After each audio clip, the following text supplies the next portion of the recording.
Number 25 for Chlorine and Hope. And we've got yellow flags up there at all bends. Yellow flags up at all bends. That looks as though the red flag's out, unfortunately. So they come out very quickly indeed. That's going to be something with our leaders, unfortunately, there by the look of it, because that was the call from all bends. And unfortunately, it looks like Simon Gilbert's outfit has not appeared from the tree, so we're going to take a guess there, Simon, unfortunately. Or maybe his passenger, we're not 100% sure, but we'll wait and see. So, red flags very quickly out there on the track. And we can see some people coming out to the pits straight away as well. Most certainly nickel packing machine, which of course was there right to the very sharp point there. So I can see the drivers coming, you see the pin locks working overtime, the misty visors down there. So of course the nature of the beast is you raise your visor as soon as you come in. Unfortunately that means the rain then gets you on your visor, all of a sudden your pin lock doesn't work. And you wonder why it's fogged up and you can't see where you're going. So yeah, then you can't breathe out of the race. You don't dare breathe. So, it's a red flag here, unfortunately. Do you know, just changing the subject real quickly, that is a very 90s oversuit that I think that's Chris Wright's wearing. The what is that colour green? How would you describe that? Like a mint green? A bit darker than mint green. Yeah, it's definitely straight out of the 80s playbook as well.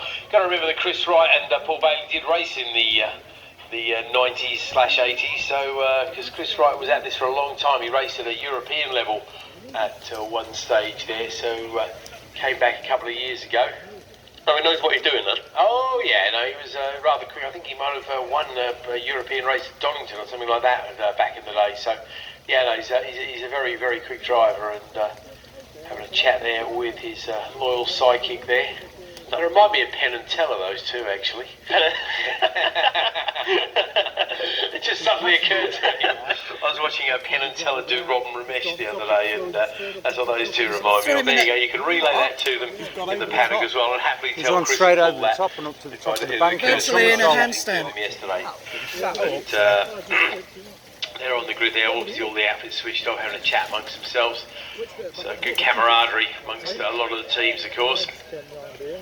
The bit that was corner tyre. It doesn't look like he'll be scoring any points in this race, but it's the driver that's a quick look at the championship there in just a moment. She's trying to upload the championship when it all kicked off. Just going to listen on the radio and see if I can hear what's happening.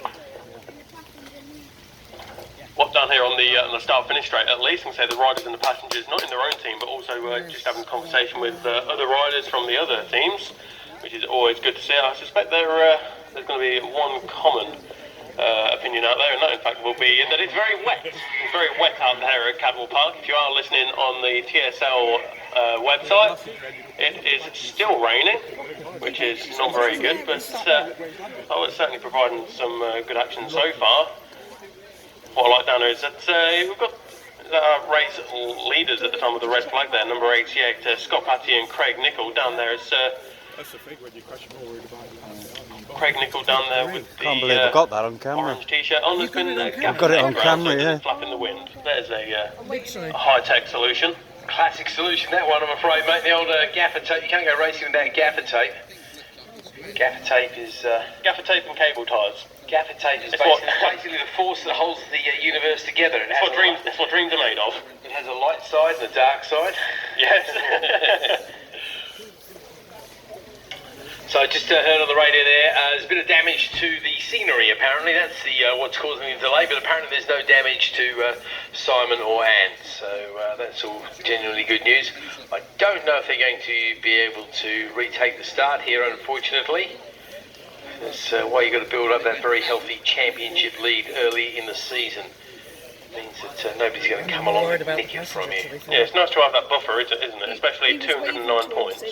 Yeah, that's you can definitely afford to give away 25 straight points over when the you've got a barrier. buffer like that. Yeah.